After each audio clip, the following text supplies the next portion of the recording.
Welcome to State of Ed, a podcast about education inside the classroom and out.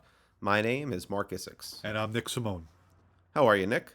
A few days away from the summer. Yourself? I'm a few days away from your summer.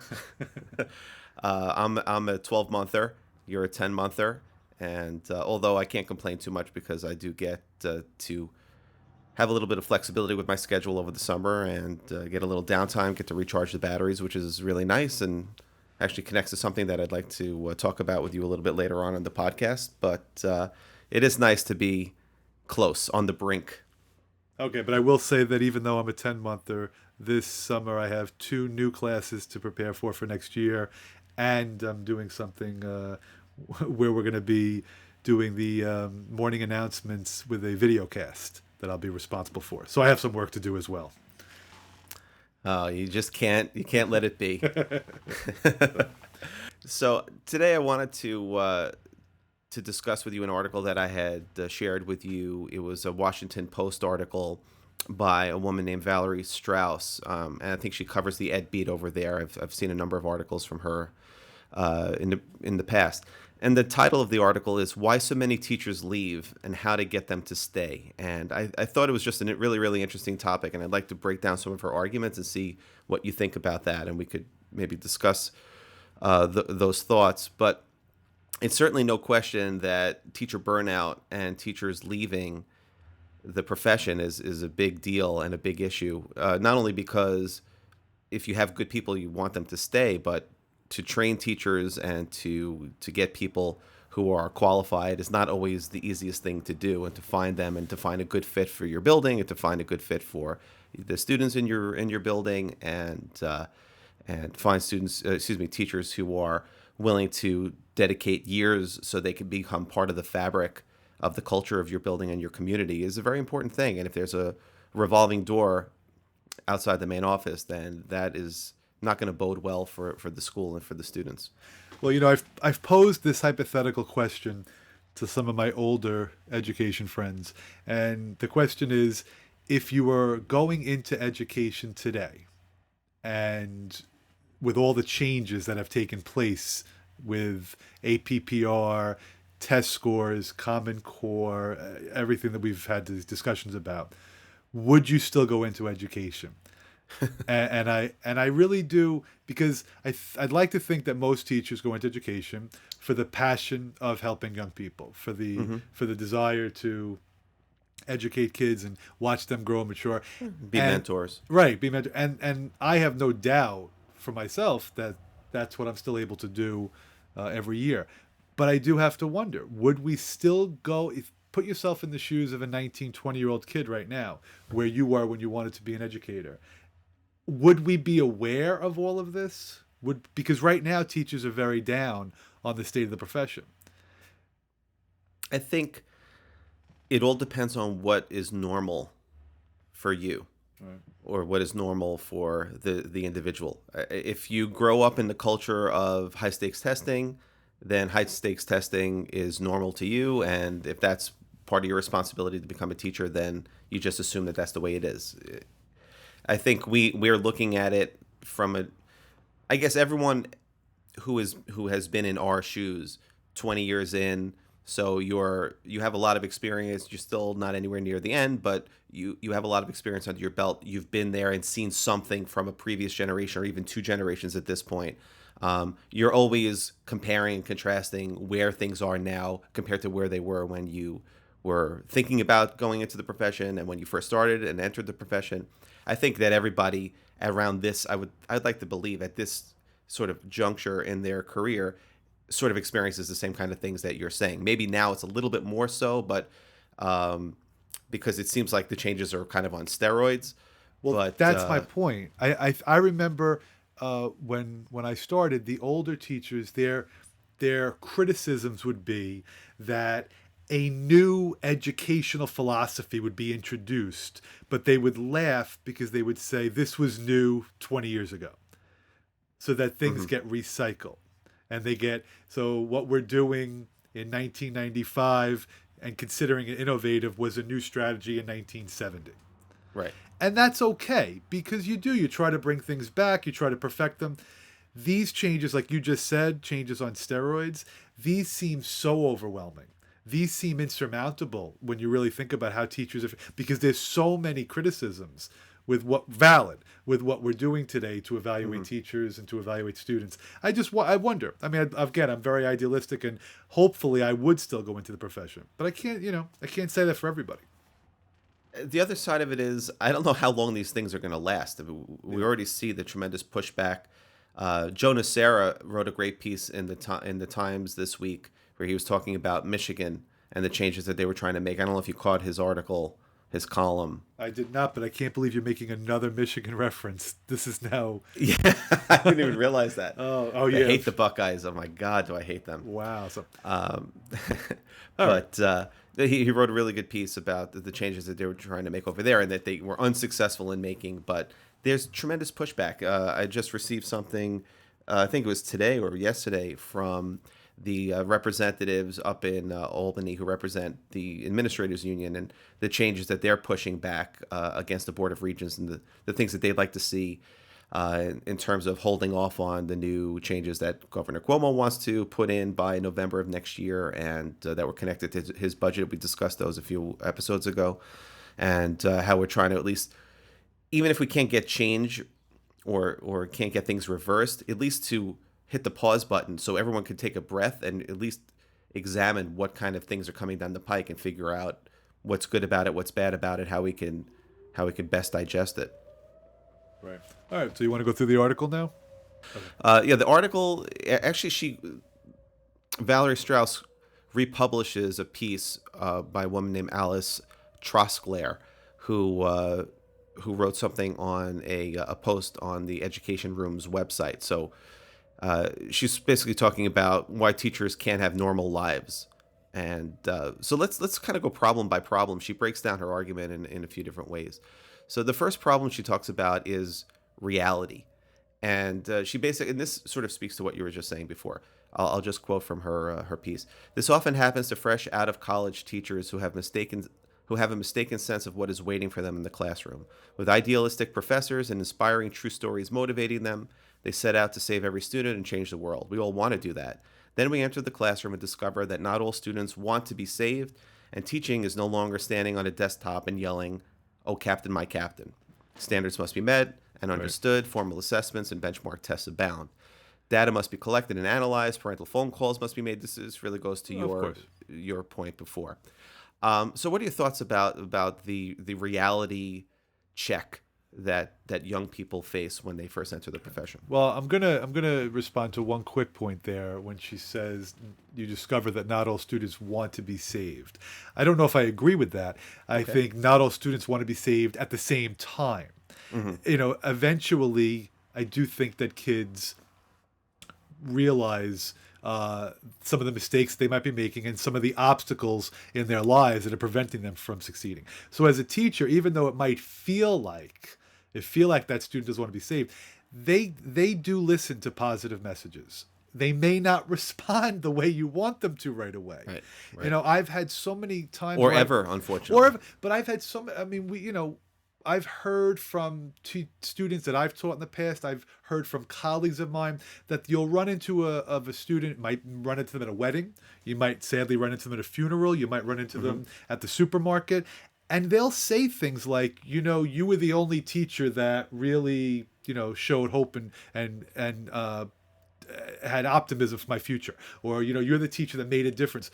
And it's out there. It might not appear when they're 16. Yeah, But I'll tell you something. It's very funny. I'm sorry to interrupt you. that's right. I just last Friday night, I was out with my family, and we were at a function, and my son held the door open for a young guy who's around 30 and his fiance, and we're walking to our car. We're in the parking lot, and he says to my son, he says, "Is your dad Mark Essex?" And my son says, "Yes." He says, he was my teacher in sixth grade. Wow. And now he's 30, he's getting married and so on, and he was, I don't know if he was just being kind or whatever, but he said that I was one of his favorite teachers, which was very humbling and very nice to hear.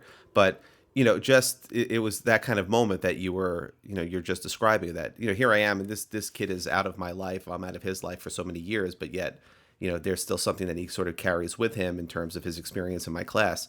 And it's just great to hear that because you don't always get to know the impact that you have. You hope it's positive, and sometimes you do get to know that you get a nice note or you get a smile or a high five or whatever it is. Those are the small things, but sometimes you really don't even know if have had that profound impact. You hope you have, in a positive way. Yeah, you just articulated what I was trying to say much better. That's the point. You don't realize at the time all the impacts you have on kids' lives. So when she's talking about the problem, the reality that I understand it seems overwhelming to young Hmm. teachers that you think you're going to go in there and change the world. Well, you are changing the world, but you're changing it very slowly. You're changing it very gradually, one step Hmm. at a time, 1 year at a time down the line. So, and One that's student something, at a time. and that's why it's great when the schools have mentoring programs and when they have, I know in our school, they have all the new teachers, they meet once a month together in the morning where they can discuss how they're reacting to the job. So you realize you're not on an island by yourself, that you might feel overwhelmed by certain student behaviors, but so is the math teacher and so is the guidance counselor. You're in this together. So Hmm. I think that part of the problem, I think can be addressed with good leadership, good mentoring, and good support networks. I agree. And it's interesting that you're mentioning solutions because in this article she also provides solutions, which is really nice because it's nice to hear articles that are not just about complaints but about ways forward. So here's a solution that she offers for the reality problem. Teachers in training need more time in real classrooms. They need less theory and more hands-on experience, not just in honors and AP. Let them plan lessons and deliver them. Give new teachers seasoned mentors, which is something that you just mentioned.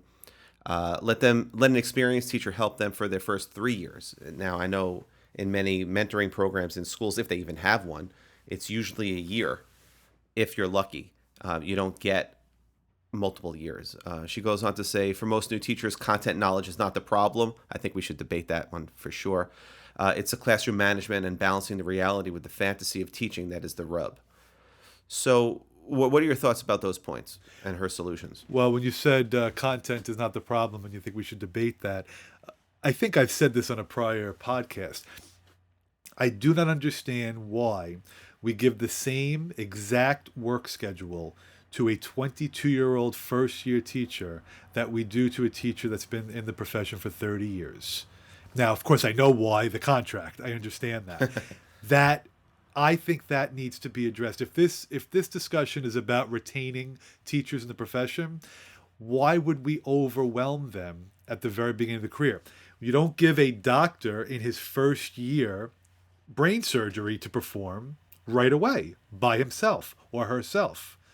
You have to go through a proper, I guess, apprenticeship or residency program. Hmm. Why do we treat teachers differently? I think to walk into school and say, and by the way, sometimes we give those first teachers even more difficult schedules. Sometimes we give them more preps than the experienced teachers, which is even Well, worse. sometimes new teachers become, to use a really simple way of putting it, the dumping ground Right. for all of the things that the experienced teachers have indicated very vocally that they don't want, and you have to you have to put somebody in there. So who gets it? The new person. Right. Well, so I feel as if we should make an effort to give new teachers one prep if it's possible. We can start with that. And if we could somehow give them one or two fewer classes and then let them work. See, mentoring is one thing when you say have them meet during a free period. But to me, that's not really mentoring. Mentoring is put them with a true master teacher. Let them be in that classroom all the time as like they're an assistant.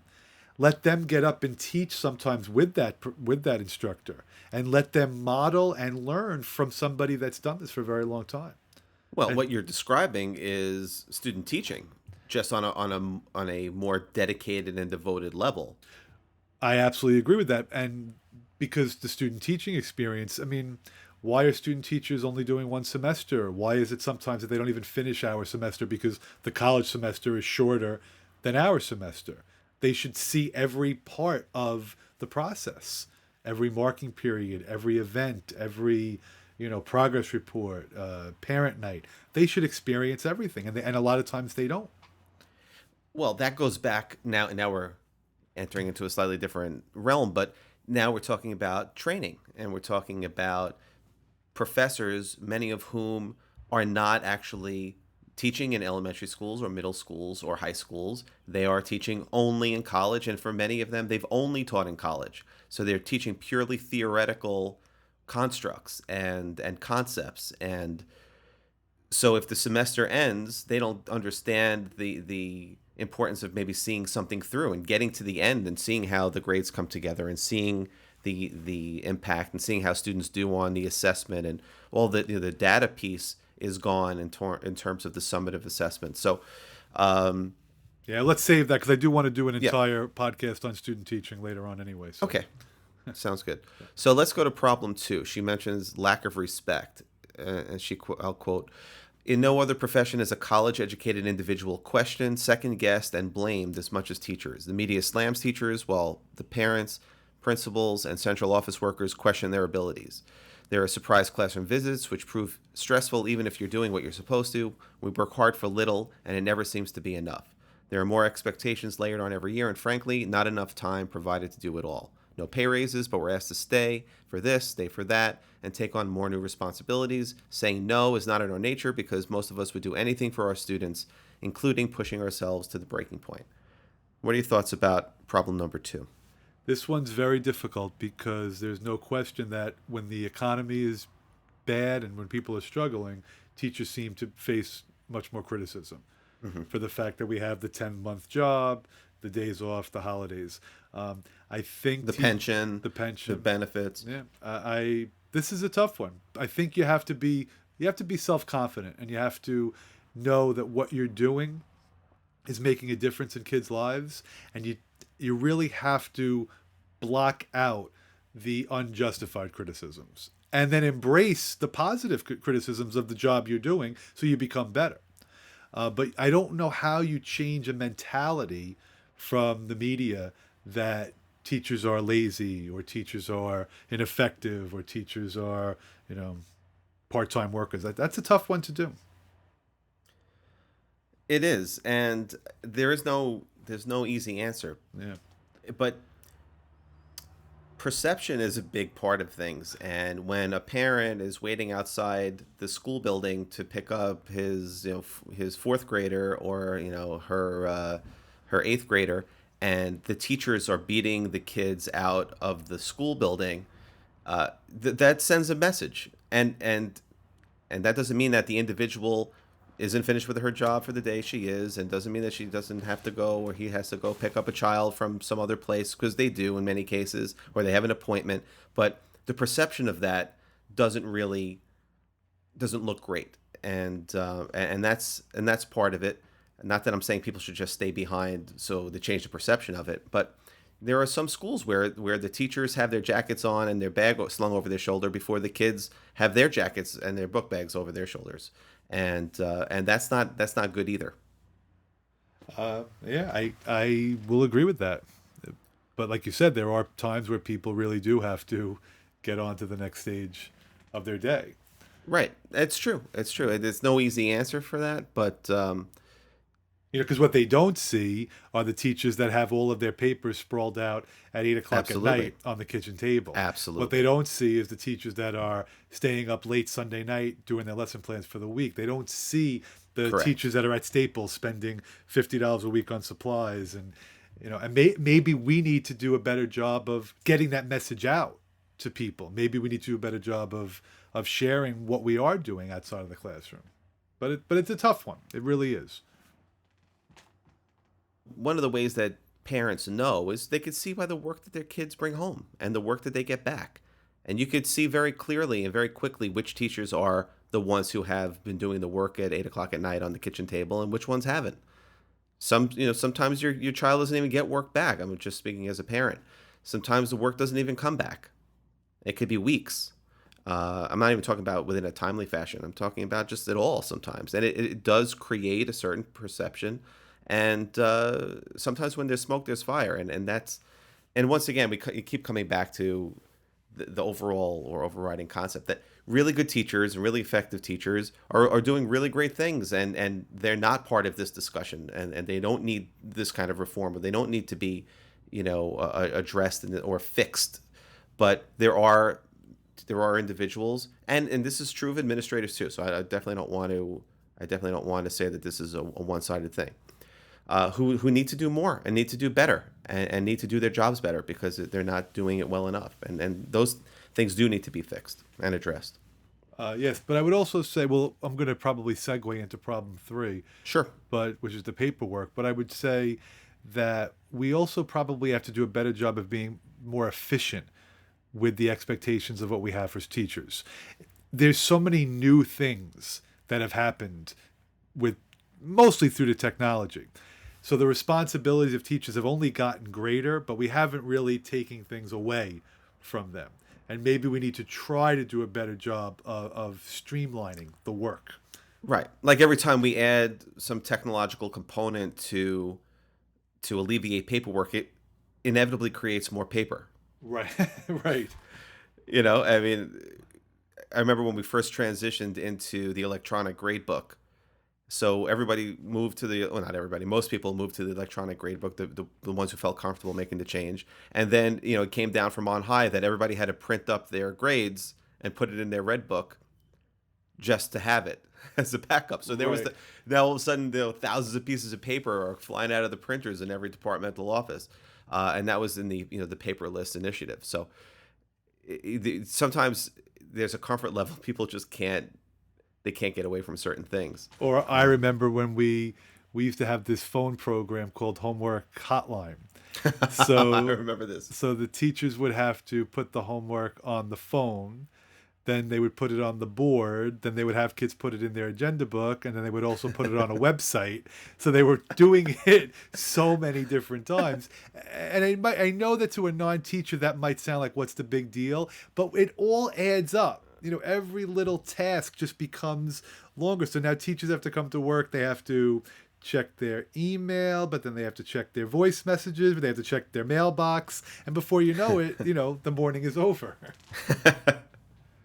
And the kid hasn't done his homework anyway. Right, exactly. That's the bitter irony of that. But I have to just to go back to problem two for a second, because I guess I'm getting my nose a little bit out of joint because I'm coming at it from an administrative perspective. But she says there are surprise classroom visits which prove stressful even if you are doing what you're supposed to do. I can't help but think that she's just venting a little bit here, because she feels like she's being picked on by her supervisors. And she even says as her solution, she starts with trust, pure and simple. And I can't help but think that this is aimed at the people who are supervising her. And perhaps she feels like they either maybe don't know what they're talking about, or should let her kind of close her door and do her own thing. And to some degree, yes, you should. If you have a teacher, yeah, I'll share with you my first meeting when I first became a supervisor 10 years ago. And I essentially said to the teachers in my department, my objective, in all sincerity, is to take the teachers who are good and make them great, the teachers who are great and make them master teachers. And the master teachers, I just want to basically get out of your way and give you the things that you need to continue doing what you're doing. But there are, that's the top of the pyramid. That's the top of the hierarchy.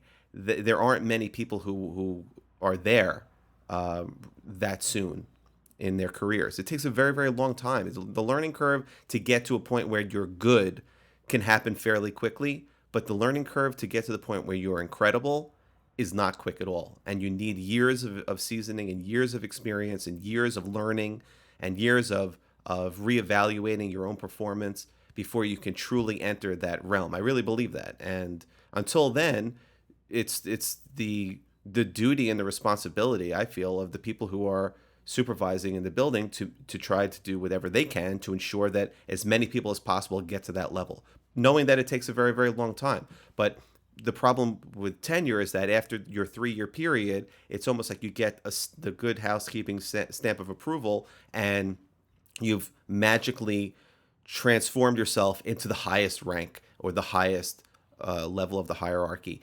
And it's a falsehood, but there's this I feel like this misunderstanding among some people. Some, the real great ones, they understand that that's not the case, and they continue to work and they continue to learn all the things I said before.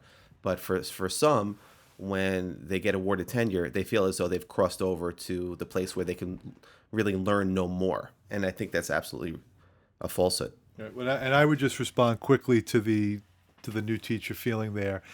You're going to have many people in the first few years of your career who will evaluate you. It doesn't mean you have to necessarily agree with every single thing that each of them has said, Of course, but you take different aspects of each of them. right? And that's how you mold yourself with guidance to become a great teacher. So there shouldn't be this concern that early on, whatever she says about the trust factor. Hmm. You listen and you take it all in. And I could actually point to different parts of my job and what I do, and I can connect it back to a former principal, to a former chairperson, to a friend, a colleague, like why this is who I am as a teacher. I mean, I had one principal during the observations who brought with her a seating chart. And every time a student did something to participate in that class, she checked it off. And then during the observation, she would show you the seating chart. So now she's many years gone now. And I know that when I'm trying to get every kid to participate in my class, which of course you can't get every kid in every class, but that's my goal, Right. I have her in the back of my mind.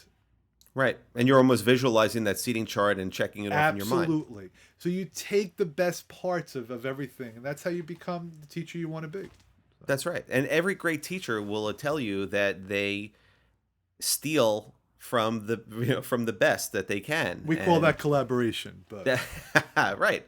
Exactly right. We do call that collaboration. yes. And I'm no different than anybody else. When I was in the classroom, half of my great ideas came from other people, or more than half, because they were great. And if they're great and they worked, why on earth wouldn't I use them? Absolutely. So, all right, want to go to paperwork? Sure. Well, she writes here, overwhelming paperwork is another reason teachers are leaving the profession. Grading is expected, and if you're a high school English teacher, and of course I'd like to add social studies teacher, your days are course you would. filled with assessing stacks of essays that never seem to shrink. But the problem is not just the grading. It is the detailed documentation of how the student was accommodated. And I think a lot of teachers would point to this as the overwhelming part of their job. You think you're going to go in there and teach.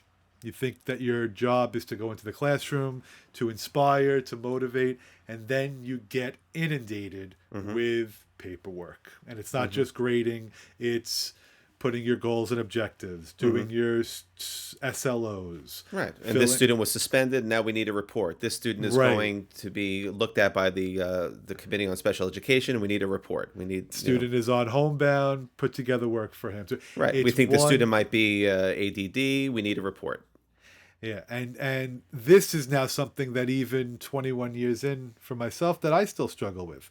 There are times where I have to apologize to my kids. I remember early on I would say to them, "I'll get you your essays back, the next day," and now that just can't happen at all. There's a lot of overwhelming factors with the paperwork problem. So what are the solutions? Because to be honest, she doesn't offer too many Yeah. here. She says the reality is that paperwork will never go away. And she basically says giving teachers more time to plan instead of having meetings during that time Right. would be a huge help. But Well- there really isn't, I mean, Yeah, in the well- scheme of a whole year, there aren't that many meeting times Right. in a typical school or typical school district that would make a difference if they transitioned that time to paperwork time. Well, as far as the general work-related paperwork, I know that the most efficient teachers in my building are the ones that as soon as something gets put in his or her mailbox, they fill it out and get it right back. They don't let those papers linger. You get a form for a special ed student, or you get a request for work for homebound, or you get something from the school psychologist. Don't let that, because it really can be completed in a couple of minutes, and there's no reason to just, now you bring it up, it gets lost on your desk, the people that need it are waiting for it, they send you requests, you're 2 days late, 3 days late. The easy stuff, get it out as soon as it comes into your mailbox. Another suggestion I would give And there were so many times where I was guilty of this, and each time I just wanted to kind of hit myself. I would plan to test basically all of my preps well at the same time, and then I'd be hit with 5 sets of Right. papers. And I mean, like you, I'd like to give a lot of written work because I felt that that was my job. And as a social studies teacher, I needed them to write so they can demonstrate an understanding of what they've learned in as much depth as they were capable of doing. And after I would do that, and I'd collect the papers, and the stack would be piled up, and I just want to like smack myself and say, why the heck did I do that to myself when I could have planned this much smarter and spread it out over a week, so at least I could have had a fighting chance of putting a dent in one pile before the next pile came in. Yeah. I agree with that, but I don't have a lot of other suggestions on the essay component of this because I'm still struggling with it myself. And I did, I even this year in particular, I think I did a very poor job of trying to get things back in a timely manner. So, one of the things you can do is try to pace it out. I know some teachers, they will give papers back as they grade them instead of waiting to finish all of them. They'll give, all right, I did 10. All right, these are the 10. I'll do the next 10. Well, that's interesting. So, that, instead of just waiting, you feel like you're making progress with the I mean, work. because you do want to give feedback in a timely manner. I know there's a lot of research Right. that's been done on feedback and the importance of feedback and how to make it more effective. And certainly, if something lingers for too long, it loses its impact. So you do want to get it back in as timely fashion as possible. But sometimes you could really saddle yourself with a tremendous amount of paperwork, and you can try to avoid it to some degree. But the reality is, if you're that English teacher, if you're that social studies teacher, and let's be honest, with Common Core, everybody's really supposed to be picking up the ball and carrying it a little bit, or more than a little bit, in the world of writing. And it's just not easy. And that really goes back to what you were saying before about the teacher who's spreading papers out on the dining room table at 8 o'clock at night. This is a really difficult job. This is not just a 10-month-a-year job. You're not done at 3 o'clock if you're doing it right.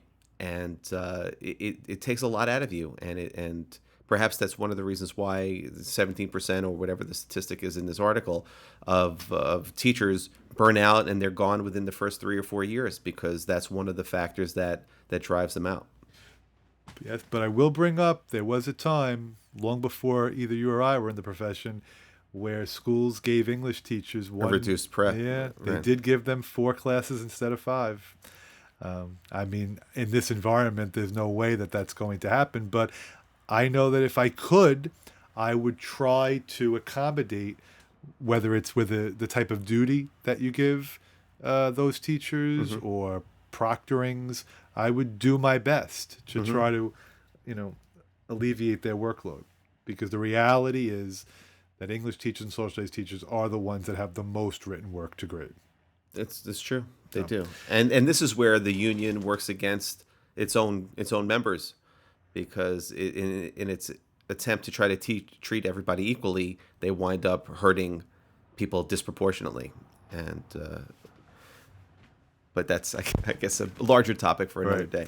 All right. Problem 4, the environment. So she says teachers need supportive school environments and help with students who are not in class to learn. As technology grows, our students' attention span shrinks. That I definitely want to debate that point with you. We plan for an exciting lesson, and some students say it's stupid and refuse to participate. I've never had a student say that. I don't know about you. Working with a person that refuses to pull their share in the process is frustrating. Imagine having a group of students in every classroom who blatantly refuse to do anything. I wonder where she's working. And yet, their standardized test scores can often comprise up to half of a teacher's evaluation, and their response to our lessons during observations make up the other half. So, before I chime in, what are your thoughts? Well, I think that there is no question some school environments are far more challenging than others. I remember when I was doing my observations, and I started at Stuyvesant, and I just couldn't believe Just for how. just for those people who don't know, Stuyvesant is probably the top high school in New York City for sure, and maybe one of the top high schools in the entire country. You just really lost all of the Bronx science graduates. They are not happy with you There's right only now. one, and and she'll be fine. and I'm assuming we're not including Regis in this discussion either, because they might be upset as well. But I But it's remember, a fact. Stuyvesant is incredible. yeah, but I remember observing, and I just could not believe how well behaved and attentive all of the students were. There wasn't even one remote problem in the class. Then I went to another school. I'll just leave that one, nameless. But Hmm. the teacher struggled just to be able, for an entire class period, to get the 13 colonies identified. Kids were walking in 10 minutes late, 15 minutes late. They were rolling dice in the back of the classroom. It was almost as if the teacher was only directing the lesson toward the kids who were paying attention. And it was a struggle. Now, this is Right. obviously a far bigger issue. So we're not going to be able to Right. address this entire issue right now. But how do we deal with this? I do think that behavior modification has to be addressed with kids who are more challenging. And it doesn't mean that these environments are the best for every student. There might be some kids that need an alternative environment to learn. Well, I definitely agree with you on that, and we could probably do a whole podcast on alternative settings Right. and vocational programs and their importance. Now with everybody going STEM crazy, as if everybody's going to be a computer engineer Right. in the country, that we'll have 300 million computer engineers, and no barbers and no sanitation workers and no plumbers and no construction workers and no teachers or anything else. We're just going to have engineers. But no, your point is very well taken. But one of her solutions here, she says, parents, teachers, and administrators must work together to make the school experience one where students not only respect their teachers but have relevant reasons to engage. I think that's an incredibly fair point to make, and I don't know how you can have a successful school if you don't have that, to be honest. Right. Well, I feel as if many kids are going to follow other kids. And you can often find, I think, the students who really are the root of the behavior problem. Hmm. Do you agree? A And thousand percent. but I also feel badly for those kids because I don't think this is the environment that's best for them. I think they need a better place for them to excel. And if you put them in that environment, then I think the other behavior problems go away. And not to mention, the part about the electives is so critical. Students you can't take away from them music, theater, Hmm. because they have to have two math classes because they're performing poorly in math. Right. I don't think that's a good solution. It's a horrible solution. So, and then her last point is, will I have a job? And that's an interesting question because I think we're finally coming out of this real lull in hiring, especially, I mean, out here on Long Island, I could say for sure. Um, there's been very, very little turnover, and when there has been turnover lately, and this I'm just using the postings that you see in the local newspapers, every week as an indicator. 5, 6, 7 years ago, you used to get 2 pages worth of ads, and in the last few years, you're lucky if you get a column. And I think that's starting to turn around a little bit. We were strapped with the 2% tax cap for a while. We still are, but I think people are figuring out a little bit better how to work around the cap. And but at the same time, in those last few years, a lot of programs have been cut, and or when people retire, they're just absorbing those positions and not creating any new opportunities for the teachers who have spent however many tens of thousands of dollars training to get their master's degree. Yeah, I think I would just add that, like any profession, you may have to expand your geographic setting. As much as you may want to stay where you grew up, there are so many people that have to leave and relocate for a job. So why would teachers be any different? If your location doesn't have as many openings, you have to look elsewhere. I wanted to talk about avoiding the drain. Very often we get to this time of the year in the middle of June, and people look like the life force has been sucked out of them. And I know everyone's been working very, very hard, and it's sort of the culmination of all the successes and the failures and the frustrations, and everything sort of just comes to a head at this point, and you just left flat out exhausted. But sometimes that's true in the middle of the year, in a given day, where you see the students, shooting out of the school building like they got fired out of a cannon, and the teachers are slogging along and barely getting into their cars standing upright. And there's got to be a way to, and I have some suggestions. I want to get your take on it also. There's got to be a way to flip that around, and the teachers should be the ones who have some energy and enthusiasm left at the end of the day, and the students should be the ones who are the exhausted ones. Oh, so you go for my thoughts right away on this one. Bill, you've tackled a lot here. Should I focus on a typical day in the school year? Should I focus on the end of the year? Should I focus on the fact that we don't have air conditioning in a lot of our schools and it's very hot? We've been lucky this June so far, but I don't know if that luck's going to run out anytime soon. That's true. Well, let me give you my Yeah. suggestion, and this I've been making this point since I was doing staff development, back when I was teaching in the city, and I brought up this point and shared this very same solution. If you plan lessons that require you to do all the heavy lifting and to do all the brain work and to do all the physical work, then you're going to be exhausted at the end, and the students will not, because you have decided to put the students on your shoulders and carry them, across the goal line.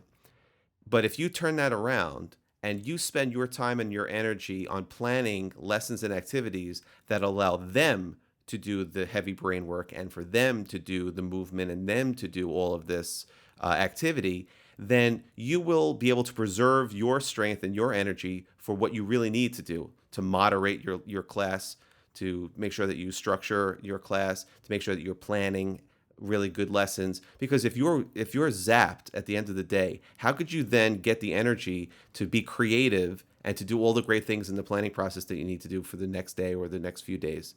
So you have to find ways to conserve your energy. And it's the same way, like, I guess, to use the analogy, a Broadway performer who's singing every night. They have to have strategies to conserve their voice and to conserve their energy so they can give the most that they can each and every night. And if they go for it all on one night, they'll be done for the rest of the week. And sometimes teachers, they are putting themselves front and center too much, and therefore draining themselves because of it. Not that they're not good, not that what they're doing is not excellent, but if they flip it around and let the students pick up the burden, then they can share that the energy required to make the lesson work, and then have a little bit more in the tank for when they need it. Well, that is exactly what I was going to say, but I knew you wanted to say it, so I didn't want to steal it from you. Oh, I really appreciate that. Thank you. That was incredibly well spoken, I agree completely. Basically, you just described creating student-centered activities and student-centered lessons. And the legwork for the teacher is upfront. The hard work for the teacher is developing those lessons. Right. But when you don't develop those lessons the way you should or the way you could, and you're left to try to cover Right. all of the inefficiencies or the deficiencies, in the lesson, then you wind up exerting 10 times the energy to cover. Yep. And that's just true in life. When you are caught with your pants down to some degree, you wind up burning a lot more energy trying to cover for that than you would had you just been prepared. So if the preparation isn't exactly where it could be or should be, you're going to burn a lot more energy in the classroom trying to make up for that. And then if not in the delivery part, then you will in the classroom management part. Because if the lesson isn't going off the way you planned, because it wasn't, let's say, planned the way that perhaps it could have been, then you will wind up getting more and more behavior issues, and you will exert a tremendous amount of energy trying to control the classroom with your mind and with your looks and with your voice and with moving around, and then everything just becomes very, very frenetic. And when you're well planned and when things are going the way that you would like them to go, you find that you have to exert much less energy in the classroom. And I think it's just essential. And that's why lesson planning and behavior are so directly linked. You can't say that they exist independent of one another because they're directly, they're directly connected. I just learned from you. I'm looking forward to that for me for next year. And I think, but the only thing I'll add is, I think you have to set that tone in the beginning of the school year. What you do on the first day of class, which of course we won't talk about until August or September, that sets the tone for the kids for the rest of the year. And if the expectations are that this is going to be a class where you're going to have to do, as you say, the heavy lifting of the thinking, I think that will make it much more successful. So, yeah, well done. Nice job. Thank you. So one final thought from you, because you said you were trying to discern whether we should talk about the drain after one day or the drain after 1 year. So now here we are in the middle of June, and can you talk a little bit about the drain of the school year and how it impacts the teachers? I find that teachers who have state assessments at the end of the year that actually count for the students' grades, whether, and we all do, a final exam. In New York State, it's a Regents, but no matter where you are in the country, Right. there's a different state tests. Yeah, and there's a culminating test at the end that counts. And what I see is that teachers are frustrated because they feel as if students aren't preparing as hard as they should. And then you'll hear teachers say, back when I was in high school, the teacher didn't even review. The teacher said, you have a test in June and study for it. And they taught new material up until that very last day. So I think before, whatever the amount of time is, before you start to review, I think time needs to be spent, and it's really probably just one class period, where teachers can really get all the kids to buy in. What I like to say to them is, we're in this together. This isn't a Right. me versus you. And to further that point, I always believed it was one of my responsibilities not just to review with them or for them, so to speak, because that's unfortunately what happens, is that you do the work for them, and that is never a good thing.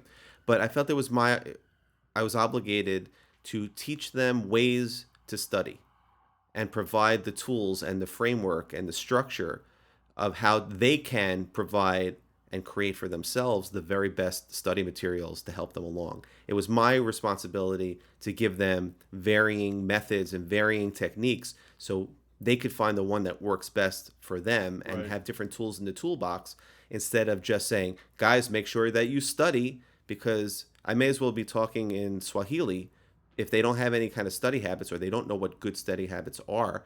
And, unfortunately, in many cases, they aren't necessarily getting it at home because parents are working, or any other millions of reasons that why they're not.